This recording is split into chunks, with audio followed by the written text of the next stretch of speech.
Nearly every day, a new survey, report, or opinion piece on the future of work is released, and it can be a bit overwhelming. To start, the future of work is a broad topic. Does this content discuss the impact on companies, employees, or the spaces where we work? And then there's the data. There's just so much of it. Business leaders don't need more data. We need to know what the data means and what we need to do next. I'm Charles Reed Anderson from 8 Inc. We have analyzed dozens of reports from leading players across the future of work ecosystem, including the strategy consulting firms, technology vendors, and commercial real estate firms, so you don't have to.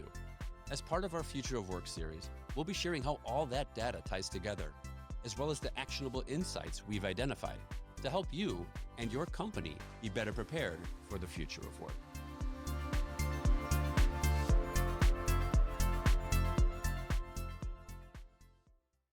To kick off our Future of Work series, we're going to take a look at the future of the office and the role that technology will play in turning our offices into smart and sustainable spaces. We're going to look at the current state of the market, and more specifically, we're going to look at the external factors that are driving the adoption of technology. We're also going to look at what's hot, and so we're going to find out what the leading companies are doing today and what you should be looking at. We're also going to look at what's not hot, and these are things that we are doing that we just need to stop doing. We'll look at what's next, and this is your 3 to 5 year time horizon. So the solutions that maybe you won't be implementing today, but you should be looking at and tracking for the future. And finally, we'll answer now what? With all of this information, what are the actionable insights on what you and your company should be doing to prepare for the future of work? We have the technology available today to transform the way we work, live, and play. But I have a question for you that I want you to think about during this presentation. Why haven't we delivered more of it? Don't get me wrong, we are making some progress, but technologies like 5G and AI have a long way to go before they live up to their promise and their potential. But the reality is, it's not the technology that's holding us back. We don't have a tech problem. We have a people problem. But now let's start off with the current state of the market. And as I mentioned, it's important to look beyond the technology. I've had the chance to look at over 1,000 companies over the years in the emerging tech space. And some people have great technologies and great solutions, and they still fail. And that's because a lot of times you need external factors to really help you along, to drive the market demand. Sometimes you just got to be in the right place at the right time. We think about what happened during the pandemic. A lot of the solutions that we deployed to really transform our companies already existed. Now, if you think about the ideas of video conferencing or putting all of our data in the cloud, it wasn't new solutions we were building. We just found ways to get over our bureaucracy and our risk aversion, and we just got things done and implemented what was already out there. We need to keep this trend going. The other big shift we saw during the pandemic was that sustainability has moved to the forefront of the organization, and suddenly everybody's talking about it. And there's a lot of reasons why, but we should also go back and realize what was holding it back before. For years, technology vendors have had solutions that can help companies address their ESG challenges, but they weren't being implemented. And that's because sustainability was viewed as a nice to have, not as a need to have. But that's changing now because of the external market influencers. Think about what the governments have done. They set very strict country net zero targets, and to achieve those targets, they put in green building requirements. And then they started issuing carbon taxes for people who have excess emissions. And this starts getting people to really act fast. Think about what's going on in Singapore.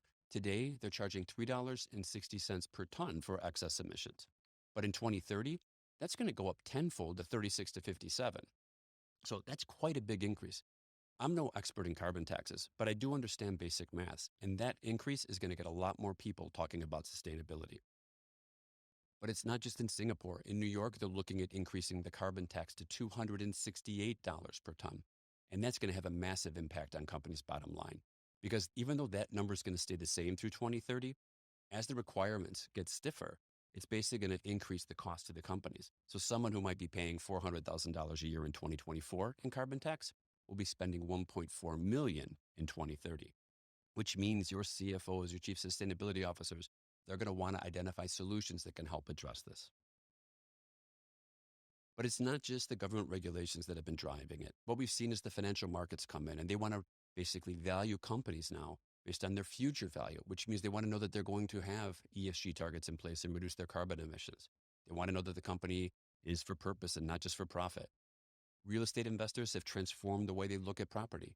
Before, they thought if they built a green building, they could charge a green premium. Now, if they don't build a green building, they know they're going to incur a brown discount because people won't pay for buildings that aren't green anymore. And finally, in our employee base, there's been a massive shift. And it's not just in the younger generation. People have realized during the pandemic that they want to work for a company that does good for the world, not just makes money. So this is all good news, though, because people are talking about sustainability across the organization, and that creates a lot of opportunities for us as well. The bad thing that's happened is the Great Resignation, and everybody's heard about it. And the bad news is it's going to get worse. Recent stats show that the number of employees who are extremely likely to switch job in the next 12 months is 43% globally and 50% in Asia. When you look at that younger generation, the Gen Z and millennials, it's over 50%. And when you look at the pandemic hires, it's 56% globally and over 60% in Asia. These are people that we haven't properly onboarded and integrated into our companies. They're going to leave. That creates cost for us. That creates holes in our organization. We need to start addressing this. And it's not just in the recent hires and in the younger people. There was a recent survey of C-suite executives in North America, the UK, and Australia. And what they found was 70% of C-suite executives are seriously considering quitting their job for another one that better supports their well-being. This isn't just a younger person's problem. This is an organizational and a human problem now. We need to start addressing this when we start thinking about bringing people back to the office. And the reason a lot of these people are looking to leave is because we haven't addressed the human impact of the pandemic. And look at some of the recent stats. 21% of people say they're engaged at work. That's not very high. 44% have said they experienced stress a lot during the previous day. Now, that's not the previous month or year. That's the previous day. 75% say they struggle to incorporate well-being habits into their routine. 62% don't think that their managers support their healthy working habits that the company is supposedly promoting. And 73% of parents said they felt burned out in the past 3 months. Now, these are very negative impacts that we need to address when we think about bringing people back to work. But they're not just statistics. These are our colleagues. These are our friends. And what they're telling us is, I'm not engaged. I feel stressed. My well-being has been impacted. I don't feel supported, and I'm burned out. Now it's time to move on to what's hot. And the first thing is continuous employee surveys. And I know a lot of you are going to be rolling your eyes thinking, after all this buildup, you tell me to survey people. But it's important that we look at how we're surveying people and what we're surveying them about. Yes, we still want to measure employee satisfaction to make sure that they're happy in the jobs, but we should be helping them monitor their well-being and health management as well. And then we should be evaluating the initiatives and new office layouts that we're designing, because we're going back to the office and we don't know what the future of work will be yet. So we need to make sure that our employees are bought into the strategies and the tactics that we're deploying. But then we should also be surveying them to get some new ideas because, like I said, we don't know what the answer is for the future of work, and they become another source of ideas of what it could be in the future. And then finally, I think you'll see a lot of companies starting to survey people to measure employee net promoter score. Now, this is commonly used in retail to measure how happy people are with the brand. But we should be looking at how happy people are with a company because we want our employees to be advocates of our company and trying to help us attract the best talent and retain the best talent. The next thing that's hot is turning data into intelligence. And this is something that's been going on for a few years now, but it's really ramped up in the past couple of years. And let me explain why this is important. In the buildings where we work, we have a data silo problem. And basically, the building management systems that support these buildings, your lighting systems, your HVAC, your security systems, they capture data, but it all sits on different platforms, which means if I'm the building manager, I have to look on 10 or 15 different platforms just to know how well my building is performing. And that's a hassle. But imagine if I manage a portfolio of real estate assets across a city or across a region. Suddenly, I could be looking at dozens or even 100 different platforms to try and aggregate the data. It's just not efficient. It's capturing too much data and not giving us any intelligence. So what we finally have realized is that it's really easy to aggregate this data into a common platform. Now, this technology has been around for 6 or 7 years, and it was never adopted until a lot of these sustainability issues came in. Now, everybody's really getting on board with it, and it's great because it gives a lot of benefits back to the organization. But it's not just about doing the building management systems. We've been putting in a lot of other solutions now into our organizations to track our people, to monitor the environment, to track the assets that we have. All these things sit on their own platforms. We need to start incorporating this into a platform. So you have all your data residing in one place to make it easily accessible to everybody. But that's just one step, because once you've got all that data in one place, wouldn't it be nice if we could visualize it? And that's where a digital twin comes in. And this is where we can take that data and create a 3D version of our building and literally create an active view of it. So what it looks like in real time. And this delivers benefits across the organization. Yes, there's the operational benefits because we can reduce our energy costs, increase the asset useful life, and improve our asset utilization. But there's also environmental benefits because we can reduce our energy consumption, reduce our carbon emissions, and then track how well we're using green energy as it comes in off the grid.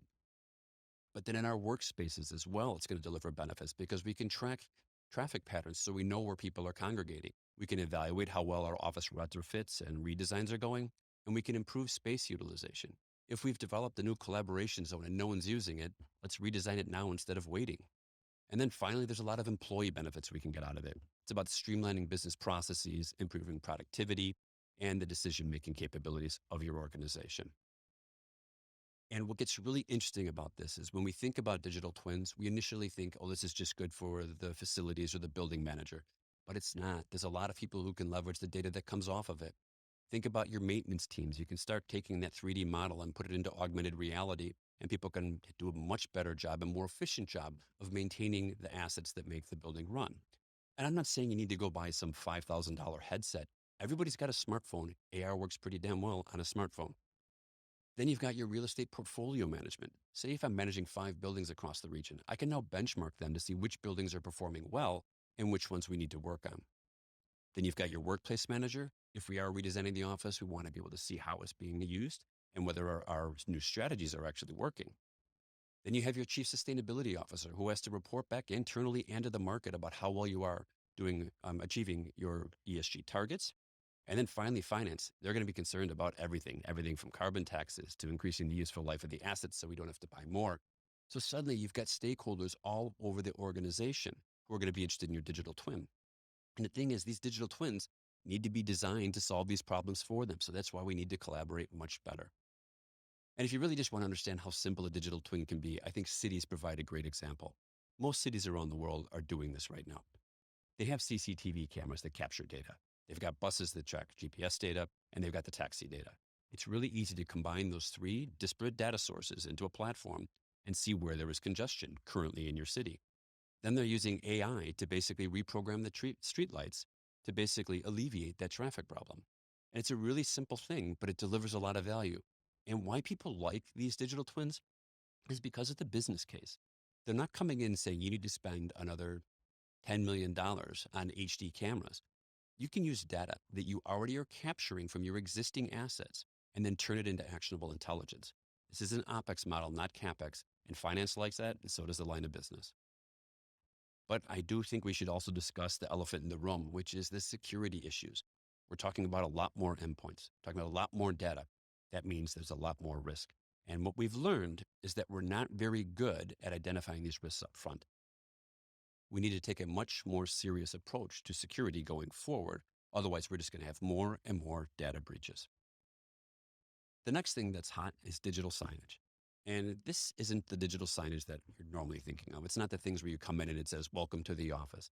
This is about leveraging digital signage to transform the way that we engage with our employees and with our visitors. It's also to help inform them on what is going on with the company, educate them on our policies, and recognize and reward them so they feel part of an organization. Basically, the return to work creates a lot of risk for organizations. We haven't addressed the human impact of the pandemic. Leveraging digital signage is a great tool to start re-engaging with them and making them feel valued, informed, and engaged. And I'll give you a simple example of how this could be leveraged. And this is just about what people want to know about. In Asia, and this is quite an impressive figure, 66% of Asia Pacific's real estate firms have adopted carbon emission reduction targets and implemented robust plans to achieve them. That's good. But the problem is only 35% of employees are aware of their company's carbon emission reduction targets. Now, we've already said before that people are really interested in sustainability and want to feel part of it. But we're doing good things, we're just not telling them about it. This would be a perfect use case for something like digital signage to help educate them and close that education gap. Now it's time to move on to what's not hot. and it's siloed organizational structures. And we've been talking about this for a long time. We have to break down the silos. It's more important now than ever. And what I just explained about digital twins, those number of stakeholders that you're going to have to engage as you develop your twin to make sure it achieves the outcomes that are needed by your entire organization, it means we can't just sit there and do things and operate independently anymore. We need to be more engaged and more involved across the organization. And it's not just for digital twins. As we return to the office, it's a great opportunity for us to have a great reset, not just the great resignation. And the idea is we should be defining what type of company we want to be going forward. We don't know where we're going to be in 6 or 12 months from now, so we have to be more adaptive. But it's important that we find ways to make sure our people personify our brand values. And we can do that through the products and services, our environments that they work in, the behaviors that we want to drive, and the way we communicate with them. The next thing that's not hot is employee surveillance. And this is something that really does disturb me. During the pandemic, it's been a great opportunity for companies that can create software that tracks how you're using your laptop during business hours. And the idea is this software monitors whether or not you're working when you're supposed to be working. Because as we all know, we only work 9 to 6 and no one ever has a thought about work outside those hours. And it's really taken off. In the USA, 60% of companies were using remote monitoring software. And it's not just the US. In Australia, 59% of small and medium sized enterprises are also using remote monitoring software. And even in the UK, where they're a lot more strict when it comes to data privacy, you're seeing a massive increase in just 6 months from April to November 2021, where it rose from 24 to 32%. And then when you look at who they're monitoring as of November 2021, 18 to 34-year-olds, nearly half of them are being monitored. This is not how you build trust in your organization. If you want to ensure that the great resignation gets worse in your company, keep deploying solutions like this. But not surprisingly, the executives who have been deploying it, 73% of them think it has a positive impact on employee performance. And not so surprisingly, only 26% of employees agree. And this creates a blue pill, red pill dilemma. If we take the blue pill, we're going to go down the hours based path again, which means this is what we've always done. We can use this software to make sure people are really working in the hours they're supposed to. But if we take that blue pill, it's really the blissful ignorance of illusion. What we need to do is take that red pill. We need to go down the outcomes-based path for the way we evaluate our employees and the way we assign their deliverables. And this is the painful truth of reality. We could ignore it, but they're not ready to ignore it. 78% of employees want flexibility where they work. 95% of employees want flexibility when they work. So if we ignore this, we're going to continue to lose people in the workplace. We need to start adapting, and it won't be easy and it won't be quick, but we have to start down that path. So now it's time to look at what's next. And one of the things I've been looking at quite a bit recently is what is the future of collaboration? And I've started exploring a bit in the metaverse. And in our company, we actually tested out an application called Gather, which allows you to recreate your office structure in online mode and then go around and connect to people and link via video. I'll be honest, I thought it was interesting, but I don't see us really transitioning to this anytime soon. But that doesn't mean that other people aren't. And Accenture is a great example of this. This year, Accenture is going to hire 150,000 people. All of those new hires will spend their first day on the job in the metaverse as part of their onboarding process. Now, I love this initiative, and I want to explain to you why. When you ask people about the metaverse, everyone just thinks it sounds weird. These people, these 150,000 people, are all going to have an opinion and a point of view on the metaverse. They'll spend a day in it. They'll know what its capabilities are and what its limitations are. They may hate it, but they'll know why they hate it. This is a great example of what you can do if you really want to explore. And I love the fact they're doing it because I'll be tracking it and I want to see what they learn from this. Will people want to adopt it or will they absolutely hate it? We don't know the answer yet, but keep an eye on this one. The next thing that we're looking at in the future is more personalized workspaces. And I'm not talking about in different rooms. I'm talking about getting it down to the desk level. And of course, when we look at office and homes, there's the basic things we do. It's ergonomic chair, adjustable height desks are important, and proper lighting. But when we start looking at the office of the future, what people are looking at doing are can we create specific temperature control zones inside of their office and at the desk level so I can set what temperature I want to work at. They're also looking at how they can refine acoustics inside the office so I can create ambient white noise in the background if that makes me more comfortable, or I can have it dead silent. And the interesting one, or the crazy one, is that they're looking at scents and aromas, things that we can put in the office to make it smell differently to make people more happy. I'm not convinced a lot of these things will be adopted right away, But I do think we'll start seeing people transitioning to it. I don't know why we need to do a temperature down at the desk level. Why can't we just create zones? In Singapore, people always complain that it's too cold in the offices. So why don't we create a comfort zone where it's maybe 2 to 3 degrees warmer? And then for those people who enjoy the cooler temperatures, they can be in their zone. And we just start adapting our office to meet the diverse needs and requirements of our employees. The other thing we're looking at for what's next is advanced well-being. And this gets interesting because we've talked about a digital twin of a building. What we're looking at now is creating a digital twin of a person. And the idea is we have all these different data sources that sit there and don't talk to each other.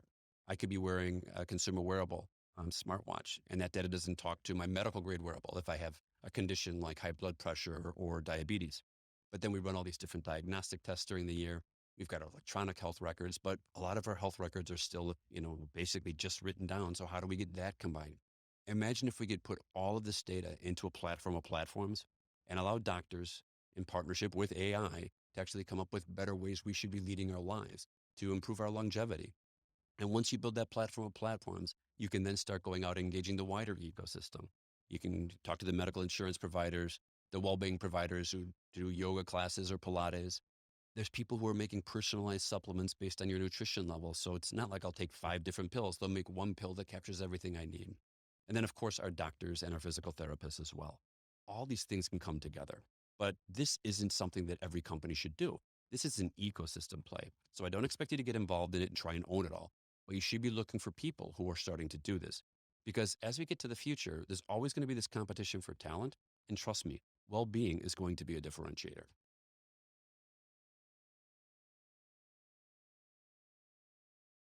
So with all this information we've just discussed, you're probably wondering, now what? What do I need to do as an individual or as my company to prepare for the future of work? And we're going to start off with better be prepared because we haven't even talked yet about the ethical use of AI. And this is something we're going to be talking about a lot in the near future. And AI from something like building data is not that big of a deal. There's not that many ethical concerns around it. But when we're talking about facial recognition, there's massive concerns about what is the ethical use of it. And unfortunately, we haven't put in the AI governance structures in place in our organizations to help us really make sure that we know what we're going to do with it and ensure the ethical use of AI. In a recent survey, only 8% of companies said that their AI governance structure was mature. And what's even worse, of the same people they surveyed, 62% strongly agree that they wouldn't trust AI outputs from a company that did not have formal, responsible AI usage policies. So we're in a situation where AI is running ahead, but we need to go back a step and think about the governance of it because it can create problems. An interesting example of where ethical use of AI can come into question happened in Darwin, Australia. And Darwin, if you've heard of it, is probably because you know about the saltwater crocodiles. But they were actually delivering some of the most innovative smart city solutions in all of Australia. One of the things they were deploying recently was CCTV. And the idea was they wanted to be able to investigate and prevent crime and track vehicle and pedestrian traffic. Now, in most of Asia and the rest of the world, people wouldn't even bat an eye on that. But in Australia, they have a record low level of trust in government. So they wanted to know, what are you doing with those images? And how do I assure the ethical use of my images? And they had a bit of a problem because they couldn't turn on the solution because they didn't have all the answers on this. So what they ended up doing was partnering with Singapore's IMDA, which has created an AI data governance framework to help cities or businesses basically set up their ethical use of AI policies. And they help them implement governance structures that allow them to explain to their citizens, this is exactly what is going to happen to the data when it's captured. This is how it's going to be disposed of when we're done with it. And then they went out and talked to all the citizens and delivered these engagement programs and talked to them in very simple terms. It wasn't a technical presentation. It was, this is why we're doing it. This is how we're going to use it. And this is how we're going to get rid of it. And this is why your concerns are being addressed. And then they ensured full transparency because they basically put all their policies and governance structures online so anybody could go look them up. And it was a great example of how to actually mitigate these risks. Now, they got ahead of it because this happened already. This is going to be coming up more and more as we start using different solutions, whether it's in our cities, in our offices. People are going to have concerns about the ethical use. So I like seeing it when companies and cities start saying, this is how we plan on being ethical with the use of our AI. The next thing we need to do is be more open. And this is about radical transparency. And normally I would just say something like, we need to collaborate more, but we don't. We really need to be transparent and we need to start opening up our organizations.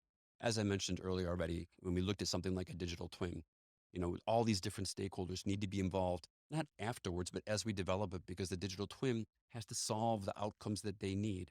And it's not just about that, it's about getting people back to the office. We've sat there and operated in silos for so long, it's time we really moved on from it. But it's not just about internally. We need to change the way that we work with the technology ecosystem. When you get supply and demand coming together, it feels like a zero sum game. Like if I lose, they're winning, or if I win, they're losing. It's not that. This should be more of a strategic partnership. Because think about it, any solution we have, it has a thing that captures data that gets transmitted over a network through a number of different platforms to an application. All of that has to be secured, integrated, and supported. That means no matter what you do, you've got multiple partners coming in there with multiple solutions. So you have to bring them together. It's about really working together and being transparent across this ecosystem. And also then we need to start engaging the wider innovation ecosystem. We always try to come up with our own solutions, but we should be learning from best practice everywhere else. And we should also be engaging with the people who are the market influencers. So yes, it's important to be involved in supply and demand and transparent there, but we need to start engaging the wider influencers to see what's going on and how we can help encourage the market and increase the adoption of technology. And I know what you're thinking is that that sounds great, but nobody really does it. And actually, they do. And I've got a great example for you where it was delivered the best that I've seen. And that was in Taipei. And for part of their smart city initiative, they really needed to change the culture of what they wanted to become. And the challenge was that it was a typical city government structure. It was bureaucratic, there was red tape. People were afraid to fail at anything. So they didn't want to run a proof of concept unless they knew it would be successful. So basically, when the new mayor came in, he wanted to change all that. He completely transformed the culture. They got the employees to accept the risk of failure, knowing that they wouldn't be fired, that we have to fail if we want to really innovate. And they redefined the whole operating model, how the city worked with the different government agencies to define the requirements and deliver the solutions.